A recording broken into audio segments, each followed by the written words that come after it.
الشيطان الرجيم بسم الله الرحمن الرحيم كان الناس أمة واحدة فبعث الله النبيين مبشرين ومنذرين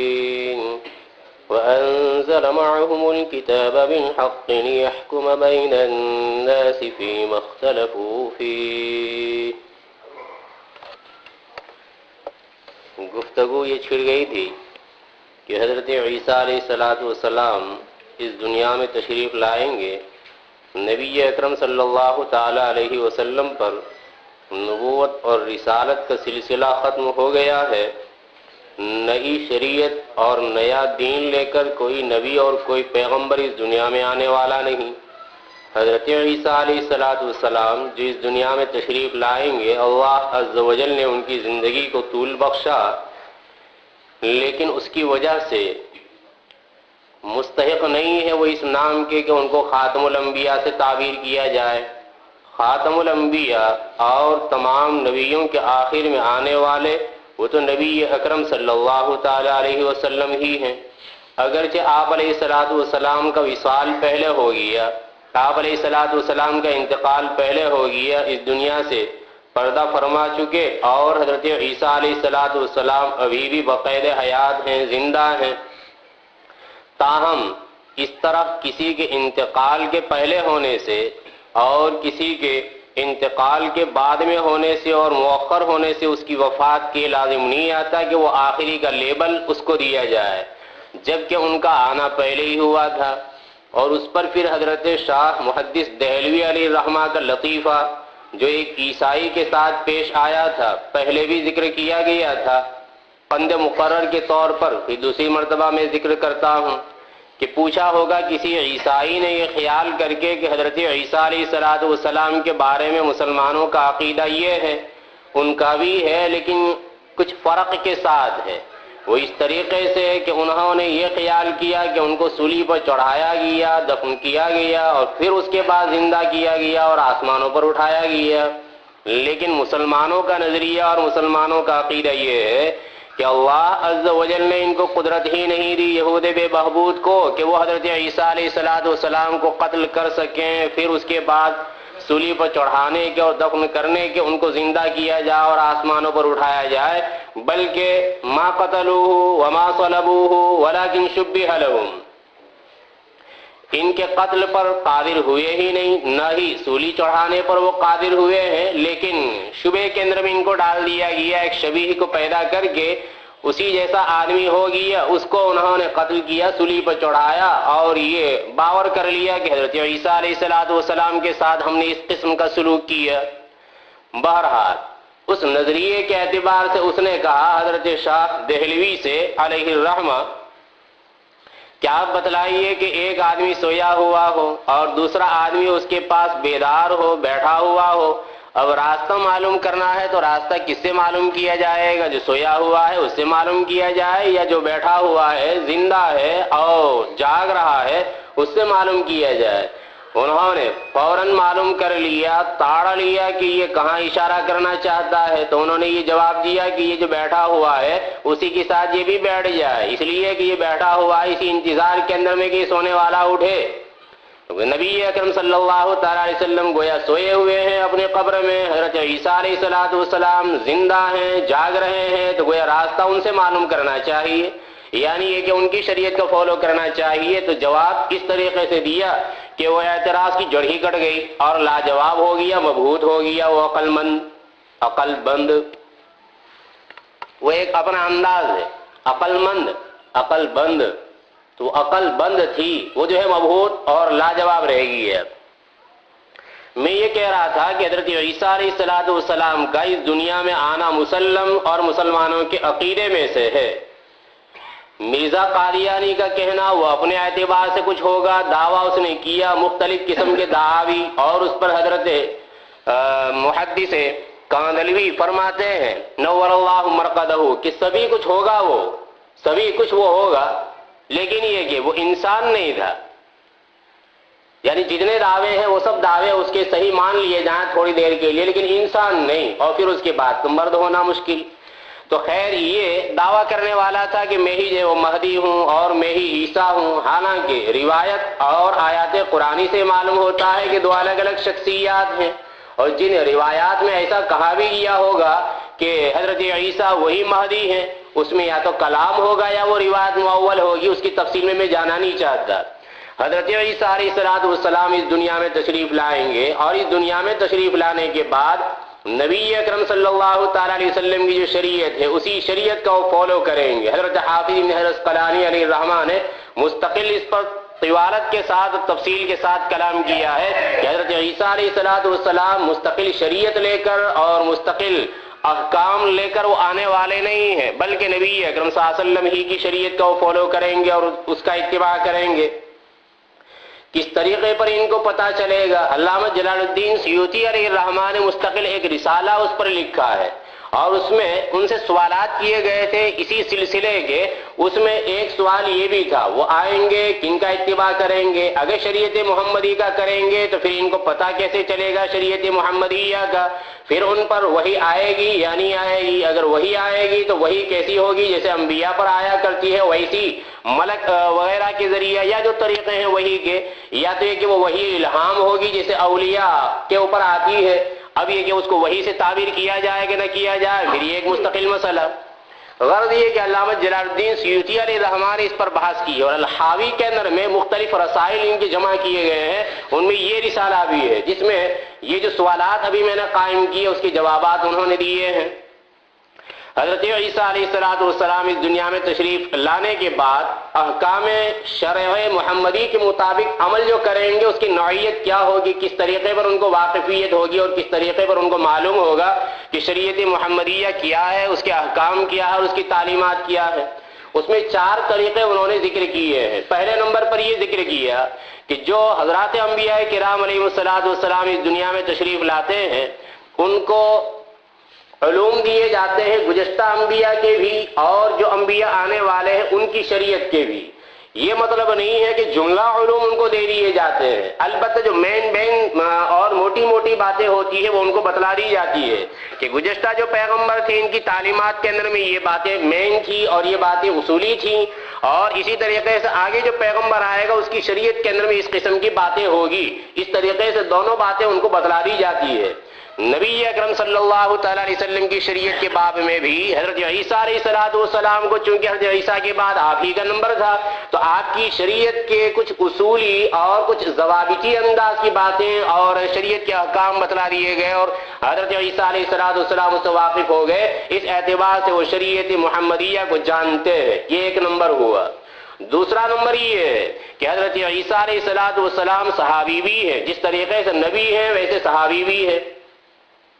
علامہ تاج الدین سبکی علیہ الرحمہ نے اور علامہ ذہبی علیہ الرحمہ نے یہ ذکر کیا کہ نبی اکرم صلی اللہ تعالیٰ علیہ وسلم کی زیارت حضرت عیسیٰ علیہ السلام نے کی ہے اور اپنی حقیقی آنکھوں سے کی ہے اور اسی زندگی کے اندر میں کی ہے۔ دوسرے انبیاء نے کی ہوگی زیارت، لیکن یہ کہ ان کو زندہ کیا گیا ہوگا جو کچھ صورت اس کی ہوئی ہوگی، لیکن حضرت عیسیٰ علیہ السلام کا وہی وجود تھا، آسمانوں سے ان کو اتارا گیا اور مسجد بیت المقدس کے اندر میں ان کو جمع کیا گیا حضرات انبیاء کرام علیہ السلام کو، تو وہاں پر نبی اکرم صلی اللہ تعالی علیہ وسلم کی زیارت ہوئی ہے۔ اس اعتبار سے علامہ ذہبی تو یہ فرماتے ہیں کہ یہ جو صحابہ کے سلسلے کے اندر میں ہم دیکھتے ہیں کہ سب سے آخری صحابی 110 کے اندر میں جو وفات پانے والے ہیں نہیں، بلکہ سب سے آخری صحابی حضرت عیسیٰ علیہ السلام ہیں جو ایک اچھے خاصے عرصے کے بعد تشریف لائیں گے اور پھر ان کا انتقال ہوگا۔ تو سب سے آخر میں وفات پانے والے صحابی وہ حضرت عیسیٰ علیہ السلام ہیں۔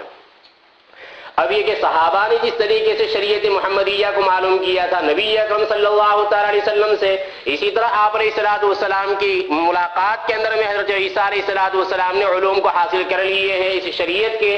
اور رہا یہ کہ ایک ہی ملاقات کے اندر میں ممکن ہے، اس سے تو انکار نہیں ہو سکتا، آنے واحد کے اندر میں تھوڑے سے لمحے کے اندر میں جملہ علوم کو انسان اخذ کر سکتا ہے اور لے سکتا ہے، ایسا قلب و جگر بھی چاہیے۔ اور اس پر ایک مستقل واقعہ پہلے میں ذکر کر چکا ہوں کہ تھوڑی ہی دیر کے اندر میں وہ پورے کے پورے علوم جو ہے وہ سامنے والے نانوائی نے لے لیے ہیں، نانپوز نے لے لیے ہیں، لیکن تاب نہ لا سکا، وہ 3 دن کے بعد اس کا انتقال ہو گیا تھا۔ تو حضرت عیسیٰ علیہ السلام نے ممکن ہے مجلس واحد میں ایک ہی نشست کے اندر میں ایک ہی بیٹھک کے اندر میں شریعت محمدیہ کے علوم کو انہوں نے حاصل کر لیا ہو، اور اگر تکرار مانی جائے ملاقات کی، جیسا کہ صحیح مسلم وغیرہ کی روایت سے معلوم ہوتا ہے، اور خود امام بخاری علیہ رحمہ کا صنیع اور انداز بھی یہ بتلاتا ہے کہ آپ علیہ السلام کی زیارت حضرت عیسیٰ علیہ السلام سے یا ان کی زیارت آپ علیہ السلام کو یہ متعدد دفعہ ہوئی ہے۔ اس اعتبار سے ان متعدد مجالس کے اندر میں انہوں نے شریعت محمدیہ کو حاصل کیا اور اس کے مطابق وہ عمل کریں گے نزول کے بعد۔ تیسرا نمبر یہ ہے کہ نبی اکرم صلی اللہ تعالی علیہ وسلم کی وصال کے بعد آپ باقید حیات ہیں، جیسے اور انبیاء کرام علیہ السلام اپنی اپنی قبروں کے اندر میں باقید حیات ہیں، زندہ ہیں، زندگی کی نوعیت کچھ الگ ہوگی، تو آپ علیہ السلام بھی باقید حیات۔ اب استفادہ کرنے والے وہ استفادہ کرتے ہیں، جس طریقے سے اولیاء کے قبروں کے پاس جاتے ہیں اور ان سے استفادہ کرنے والے کرتے ہیں۔ ہوتا ہے کہ نہیں استفادہ اور علم حاصل ہوتا ہے کہ نہیں ہوتا؟ ہم لوگوں کو ہوتا ہوگا، جن کو ہوتا ہوگا، اللہ جانے کچھ سمجھیے نہیں۔ مطلب یہ ہے کہ اگر کسی بزرگ سے پوچھا گیا کہ اہل قبور سے فیض حاصل ہوتا ہے کہ نہیں، تو انہوں نے کہا کہ نہیں ہوتا، اور کوئی آیا اور اس کو کہا کہ ہاں ہوتا ہے، تو اب یہ کہ جن میں صلاحیت نہیں ہوگی تو ان کو کہہ دیا کہ بھئی نہیں ہوتا، پلے بھی نہیں پڑے گا ان کے، اور جن کو ہوتا ہوگا، جن میں صلاحیت ہوگی، تو ان کو کہا گیا کہ ہاں ٹھیک ہے فیض حاصل ہوتا ہے، لیکن اس کے سمجھنے کے لیے بھی دامن عقل باید، دسمن عقل چاہیے۔ اچھا، نبی اکرم صلی اللہ تعالی علیہ وسلم بھی باقید حیات، آپ علیہ السلام کی زیارت اگر کوئی آدمی بیداری کی حالت میں کرنا چاہے تو کر سکتا ہے یا نہیں کر سکتا، یہ مسئلہ بھی مختلف فیہا ہے ارباب علم کے درمیان۔ شیخ عارف ابن ابی جمرہ، حضرت امام یافعی علیہ الرحمہ، اور ابن امیر حاج، حضرت امام غزالی علیہ الرحمہ، حضرت امام مازری علیہ الرحمہ، یہ سب حضرات اس بات کے قائل ہیں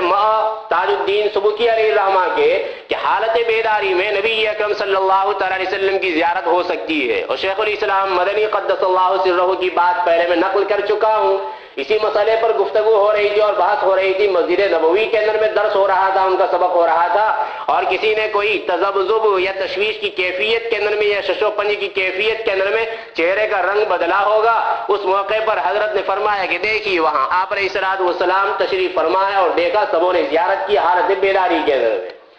تو غرض یہ کہ حالت بیداری کے اندر بھی زیارت ہو سکتی ہے۔ حضرت عیسیٰ علیہ السلام بھی حالت بیداری میں نبی اکرم صلی اللہ تعالی علیہ وسلم کی روح اقدس سے استفادہ کریں گے، شریعت محمدیہ کو معلوم کریں گے، احکام شرع کو معلوم کریں گے، اور اس کے مطابق وہ عمل کریں گے۔ نمبر 4 یہ ہے کہ حضرت عیسیٰ علیہ السلام خود قرآن کو اور احادیث کو سامنے رکھ کر شریعت محمدیہ کو جان لیں گے۔ ضرورت نہیں ہے روح سے فیض حاصل کرنے کی، ضرورت نہیں ہے کہ معمول کیا جائے ان نشستوں کے اوپر جو پہلے زمانے میں پائی گئی تھی، اور احتمال کے درجے کے اندر میں کہ آپ علیہ السلام سے ہو سکتا ہے شریعت محمدیہ کو معلوم کیا ہو، یا ہے کہ ان کی کتاب کے اندر میں یہ بات بیان کی گئی ہو، انجیل کے اندر میں کہا گیا ہو کہ اگلی شریعت کے اندر میں کیا احکام آنے والے ہیں۔ ان سب سے قطع نظر حضرت عیسیٰ علیہ السلام خود قرآن کا مطالعہ کریں گے اور نبی اکرم صلی اللہ تعالی علیہ وسلم کے اقوال کا، لیکن کہیں یہ نہیں ہے کہ صحیح بخاری کا، بہت دیر میں سمجھتے ہیں۔ میں یہ کہہ رہا ہوں کہ قرآن مجید کا مطالعہ کریں گے، یہ نہیں ہے کہ نبی اکرم صلی اللہ علیہ وسلم کے اقوال میں صرف صحیح بخاری کا مطالعہ کریں گے۔ اشارہ کو سمجھ رہے ہیں آپ لوگ؟ اچھا، مطلب ہے کہ احادیث کا کوئی ضروری نہیں ہے کہ صحیح احادیث صحیح بخاری کے اندر میں ہو، صحیح مسلم ہی کے اندر میں ہو۔ عیدین کے موقع پر ہم تکبیرات کہتے ہیں،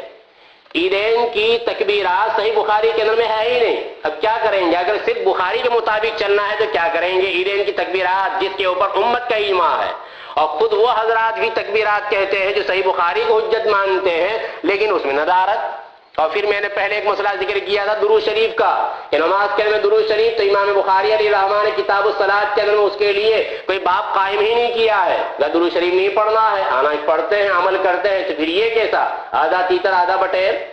اچھا،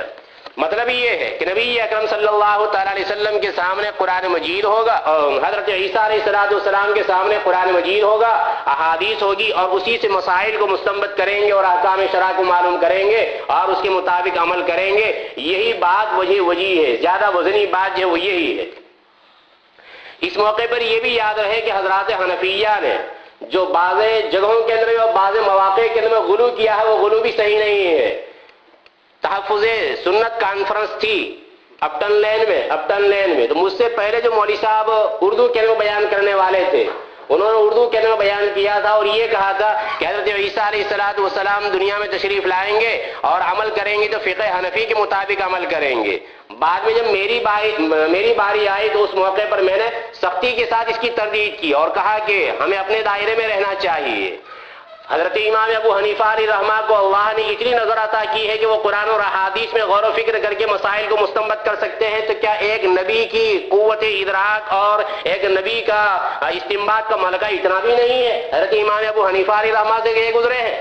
ایک الگ بات ہے کہ حضرت امام ابو حنیفہ علیہ رحمہ کے مسئلے کے ساتھ ان کی اکثر مسائل میں مطابقت ہو جائے اور موافقت ہو جائے، وہ امر آخر ہے، لیکن یہ نہیں کہا جائے گا کہ حضرت عیسیٰ علیہ السلام فقہ حنفی کے مطابق عمل کریں گے. یہ بات بالکل صحیح نہیں ہے. خیر بہرحال حضرت عیسیٰ علیہ السلام اس دنیا میں تشریف لانے کے بعد قرآن اور احادیث کو سامنے رکھتے ہوئے مسائل کا استنباط کر کے احکام شرع کو معلوم کریں گے. اب رہا یہ مسئلہ کہ ان کے پاس وہی آئے گی یا نہیں آئے گی، یا وہی آئے گی تو وہی نبوت ہوگی یا وہی الہام ہوگی. راج یہ ہے کہ وہی نبوت ہوگی. جس طریقے سے ایک نبی کے پاس وہی آتی ہے اسی انداز کی وہی حضرت عیسیٰ علیہ السلام کے پاس آئے گی. رہا صدیق اکبر رضی اللہ تعالیٰ عنہ کا اور حضرت عمر رضی اللہ تعالیٰ عنہ کا جانا تعزیت کی غرض سے نبی اکرم صلی اللہ تعالیٰ علیہ وسلم کو جو تربیت کرنے والی اور جو پالنے والی اور پوسنے والی اور والدہ کے انتقال کے بعد دھارس بندھانے والی اس خاتون کے پاس جانا اور پھر تعزیت کرتے ہوئے جب انہوں نے رونا شروع کر دیا تھا اس موقع پر تسلی کے کچھ کلمات کہے، تعزیت کے کچھ کلمات کہے صدیق اکبر نے اور حضرت عمر رضی اللہ تعالیٰ عنہ نے، تو اس خاتون نے یہ کہا کہ میں اس پر نہیں رو رہی ہوں کہ نبی اکرم صلی اللہ تعالیٰ علیہ وسلم اس دنیا سے پردہ فرما چکے ہیں. یہ چیز تو ہونی ہی تھی کہ دنیا کے اندر میں آپ تشریف لائے تھے، دنیا سے آپ کو کچھ کرنا ہی تھا. میں تو اس بات کے اوپر رو رہی ہوں کہ حضرت جبرائیل علیہ السلام کا آنا موقوف ہو گیا. کیا حضرت جبرائیل علیہ السلام نہیں آئیں گے؟ حضرت جبرائیل علیہ السلام نہیں آئیں گے. اور یہاں حضرت عیسیٰ علیہ السلام کے بارے میں یہ کہہ رہا ہوں کہ وہاں وہی آئے گی اور وہی نبوت ہوگی. اس کا میں جواب دے رہا ہوں کہ وہاں جو فرما رہی ہے وہ خاتون نبی اکرم صلی اللہ تعالی وسلم کی حاضنہ اور آپ کی تربیت کرنے والی اور آپ کی پرورش کرنے والی، ان کا مقصد یعنی ام ایمن کا ان کا مقصد یہ ہے کہ اب ویسی وہی لے کر جیسے نبی اکرم صلی اللہ تعالی وسلم کے پاس آتی تھی مستقل شریعت اور مستقل احکام آپ علیہ السلام سے متعلق، آپ کی شریعت سے متعلق، ایسی وہی لے کر حضرت جبرائیل علیہ السلام آنے والے نہیں ہیں. لیکن حضرت عیسیٰ علیہ السلام کا معاملہ وہ اس سے الگ ہے، اس کی طرف ان کی نظر نہیں ہے. وہ صرف یہ بتلانا چاہتی ہے کہ ابھی جو ہے وہی کا سلسلہ موقوف ہو گیا. اور یہ بات بالکل مسلم ہے کہ آپ علیہ السلام کے پردہ فرمانے کے بعد اور دنیا سے کوچ کرنے کے بعد وہ وہی کا سلسلہ جو ہے منقطع ہو گیا ہے. باقی یہ نہیں کہ جبرائیل علیہ السلام دنیا میں آتے ہی نہیں ہیں. تنزل الملائکۃ والروح، اور روح کی ایک تفسیر یہی کی گئی حضرت جبرائیل علیہ السلام کہ حضرت جبرائیل علیہ السلام تشریف لاتے ہیں شب قدر کے اندر میں. تو معلوم یہ ہوا کہ جبرائیل علیہ السلام کا آنا مطلقاً موقوف ہو گیا ہو، بند ہو گیا ہو، ایسا نہیں، بلکہ وہ زمین کے اوپر تشریف لاتے ہیں، آتے ہیں. تو حضرت عیسیٰ علیہ السلام کے نزول کے بعد تشریف لائیں گے حضرت جبرائیل علیہ السلام، اور جو باتیں کہنی ہوگی اللہ عز و جل کا جو پیغام پہنچانا ہوگا وہ پیغام پہنچائیں گے حضرت عیسیٰ علیہ السلام کو اور اس کے مطابق عمل کریں گے حضرت عیسیٰ علیہ السلام. کون سی وحی آئے گی اس کو بھی نبی اکرم صلی اللہ تعالی علیہ وسلم نے ذکر فرما دیا ہے کہ فنا وحی آئے گی اور اس کے مطابق وہ عمل کریں گے کہ اب بندوں کو لے کر وہاں جانا ہے. خیر، حضرت عیسیٰ علیہ السلام کا اس دنیا کے اندر میں تشریف لانا، سوال اس پر یہ ہوا تھا کہ یہ دجال کو قتل کرنے کے لیے ہے. اب یہ کہ دجال کے قتل کرنے کے لیے امت کے اندر میں بھی کئی افراد ہیں ایسے کہ جو یہ کام کر سکتے ہیں بظاہر. حضرت ابو ہریرہ رضی اللہ تعالیٰ عنہ کی روایت کو ذکر کیا تھا کہ بنو تمیم سے جو مجھے محبت ہے وہ 3 چیزوں کی وجہ سے، ان میں ایک چیز یہی بیان کی تھی کہ دجال کے مقابلے میں یہ قبیلہ بہت سخت ہے، اس اعتبار سے محبت ہے مجھے اس قبیلے سے. تو پھر یہ کہ حضرت عیسیٰ علیہ السلام کو باقاعدہ اتارا جا رہا ہے، ایسا کیوں؟ بطور تمہید کے یہ سمجھیے کہ اللہ عز و جل نے جو نبیوں کا سلسلہ شروع کیا، تو اب یہ کہ ایک گول دائرہ آپ فرض کیجئے، گول دائرہ ایک تو مرکزی نقطہ ہے، مرکزی نقطہ نبی اکرم صلی اللہ تعالی علیہ وسلم کی ذات گرامی ہے، اور پھر جو دائرہ شروع ہوتا ہے تو دائرے کی ابتدا مرد سے ہو رہی ہے، اور دائرے کا اختتام جو ہو رہا ہے وہ بھی مرد کے اوپر ہو رہا ہے۔ وما ارسلنا من قبلک الا رجالا، ہم نے رجال ہی کو نبی بنا کر بھیجا ہے، وہی جو ہم نے کی ہے تو انہی کی طرف کی ہے، کسی عورت کے اوپر ہم نے وہی نہیں کی۔ اور جو قول ہوگا تو انتہائی ضعیف اور کمزور ہوگا کہ حضرت مریم کو کہا جائے، یا ہے کہ اور اسی طریقے سے دوسروں کے باب میں کہا جائے، یعنی حضرت آسیہ کے باب میں۔ ان اقوال کے بارے میں حضرت حافظ نے فرمایا کہ بالکل مرجو اقوال ہے، یہ نبیہ نہیں ہے، ہرگز ہرگز نبیہ نہیں ہے، بلکہ جو مرد ہوتا ہے وہی نبی ہوا کرتا ہے۔ تو اب یہ کہ سلسلہ اللہ نے جو شروع کیا وہ حضرت آدم علیہ السلام سے اپنی قدرت سے پیدا فرمایا، اور عورت کو ان سے پیدا کیا، ان سے بنایا، حضرت آدم علیہ السلام سے بنایا، اور بلا کسی بشر کے واسطے کے حضرت آدم علیہ السلام کو پیدا کیا گیا تھا۔ تو اسی طریقے سے جہاں اختتام ہو رہا ہے، وہ جو پھر آخری نقطہ آئے گا گول دائرے کے میں آخری نقطہ وہ حضرت عیسیٰ علیہ السلام، جن کو ایک عورت سے پیدا کیا گیا۔ ان مثل عیسیٰ عند اللہ کمثل آدم، جس طرح حضرت آدم علیہ السلام کی مثال ہے ویسے ہی حضرت عیسیٰ علیہ السلام کی مثال ہے۔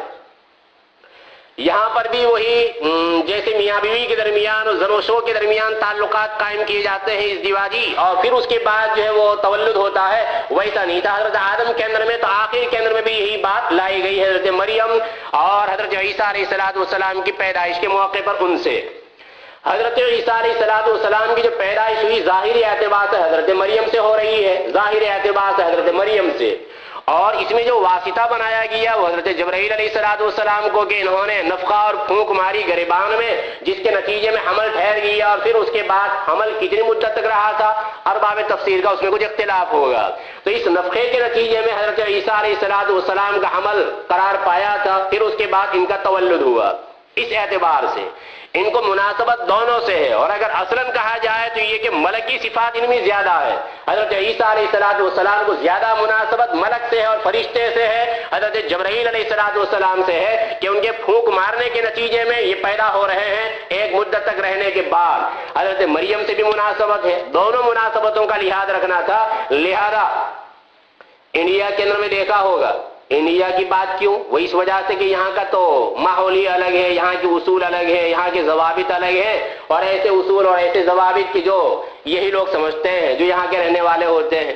انڈیا کے اندر میں ایسا ہوتا ہے کہ وہاں اگر کوئی آدمی ملازمت کے لیے اور نوکری کے لیے گیا ہے اپنے بیوی بچوں کے ساتھ، اور وہاں پر اگر بچہ پیدا ہوتا ہے، وہ وطن عارضی ہے، وطن عارضی میں اگر بچہ پیدا ہوتا ہے تو کچھ مدت کے بعد اپنے ماں باپ کو بتانے کے لیے پھر وہ وطن اصلی کے اندر میں آتا ہے، اس بچے کو لے کر آتا ہے وطن اصلی کے اندر میں۔ کچھ سمجھ رہے ہیں آپ لوگ؟ اور وہ انڈیا کی بات، اور پھر یہاں جو موازنہ کرنا تھا میں ان کا یہاں کی بات یہ لوگ زیادہ جانے۔ باقی وہاں جو آمدن ایسی ہی ہوتا ہے کہ اگر کسی جگہ ملازمت کر رہے ہیں، کسی جگہ کام کر رہے ہیں، تو وہاں بچہ پیدا ہوتا ہے، اس کے بعد پھر وہ وطن اصلی میں لے کر جاتے ہیں۔ یہاں پر بھی بعض ایسے ہیں احباب کہ بچہ پیدا ہونے کے بعد خواہش ان کی یہ ہوتی ہے کہ وہ انڈیا، پاکستان، بنگلہ دیش بتلانے کے لیے لے جائے کہ یہ بچہ پیدا ہوا ہے۔ اچھا، حضرت عیسیٰ علیہ السلام یہ وطن عارضی کے اندر میں، یہاں وطن عارضی ہے ان کا، وطن عارضی کے اندر میں یہ پیدا ہوئے ہیں، تو مناسب یہ ہوا کہ ان کو وطن اصلی کے اندر میں پہنچایا جائے۔ اور ملائکہ کا جو وطن ہے، وطن اصلی، وہ اوپر والا ہے، اس لیے حضرت عیسیٰ علیہ السلام کے لیے تجویز ہوا کہ کچھ مدت اوپر بھی چلے جائیں، وطن اصلی کے اندر میں چلے جائیں۔ اور پھر آگے جو مناسبتیں ہیں وہ بھی دیکھیے۔ حضرت عیسیٰ علیہ السلام چونکہ بشر ہیں، اس اعتبار سے نکاح بھی کرنا ہے، بچے بھی پیدا ہوں گے، لیکن ابھی نہیں، ابھی مناسب نہیں ہے۔ آپ کو جانا ہے ملائکہ کی ملاقات کے لیے، اور ملائکہ اس قسم کے ازدواجی تعلقات میں نہیں پڑا کرتے، لہذا ابھی نکاح نہیں ہوگا آپ کا۔ تو بلا نکاح کے ان کو اٹھایا گیا ہے، اور پھر اس کے بعد جب وہ دونوں تقاضے تھے، ایک جبرائیل علیہ السلام والا، ایک حضرت مریم والا، مٹی والا، تو اس کا تقاضا یہ ہے کہ پھر نیچے آئے۔ حضرت آدم علیہ السلام کو اوپر پیدا کیا گیا ہے، ایک قول ایسا ہی ہے۔ ایک قول زمین کا ہے کہ زمین کے اندر پیدا کیا گیا، کون سی جگہ میں بنایا گیا تھا، ان کا پتلا اور کس طریقے پر تیار کیا گیا تھا، اس میں ارباب تفسیر کا اختلاف ہوگا، لیکن ایک قول یہ ہے کہ ان کو اوپر بنایا گیا حضرت آدم کو، لیکن مٹی کہاں سے لائی گئی تھی؟ نیچے سے لائی گئی تھی، اس لیے مناسب یہ ہوا کہ اوپر سے نیچے لائے ان کو۔ تو حضرت آدم کو ایک خاص وجہ سے پھر اوپر سے نیچے لانا پڑا، اور حضرت عیسیٰ علیہ السلام مناسبت وہ اوپر والی ہے، لہذا نیچے سے پھر ان کو اوپر لے جانا ہے، اوپر لے گئے۔ اب اوپر لے جانے کے بعد وہاں تو موت نہیں۔ حضرت ادریس کے بارے میں پہلے ہی میں نے کہہ دیا وہ ایسا ہی قول ہوگا، کہتے ادریس علیہ السلام کو اوپر لے گئے آسمانوں کے اوپر، اور پھر اس کے بعد وقت اجل ان کا آ چکا تھا، لہذا وہیں پر چوتھے آسمان کے اوپر ان کی روح کو قبض کر لیا گیا، وہ ایسا ہی قول ہے۔ تو میں یہ کہہ رہا تھا اوپر جو ہے مناسب نہیں ہے موت۔ اب حضرت عیسیٰ علیہ السلام بشری تقاضے بھی رکھتے ہیں، موت سے بھی ان کو گزرنا ہے، اس لیے لانا پڑے گا نیچے، آخری زمانے کے اندر میں ان کو آنا ہے۔ نبی اکرم صلی اللہ تعالی علیہ وسلم کے وصال کے بعد ایک اچھے خاصے عرصے کے گزرنے کے بعد یہاں سے بات باقی رکھتے ہیں۔ حق تبارک و تعالی اپنی مرضیات کے اوپر چلائے اور مسلمانوں کے قدم قدم کے اوپر نصرت فرمائے، مدد فرمائے، اور تمام مسلمانوں کو احکام شرع کا اتباع کرنے کی توفیق مرحمت فرمائے۔ جو مسلمان پریشان حال ہیں ان کی پریشانیوں کو دور فرمائے، اب چاہے تو وہ انفرادی پریشانیاں ہوں اور اجتماعی پریشانیاں، اور چاہے وہ گھریلو ہوں، چاہے وہ اقتصادی اعتبار سے ہوں، نسل اور اولاد کے اعتبار سے ہو، تمام قسم کی پریشانیوں کو اللہ عز و جل دور فرمائے اور مسلمانوں کو سرخروئی نصیب فرمائے، اور اسلام کو اور دین اسلام کو اور مذہب اسلام کو اور شریعت اسلام کو غالب فرمائے۔ آمین۔ وآخر دعوانا الحمدللہ رب العالمین۔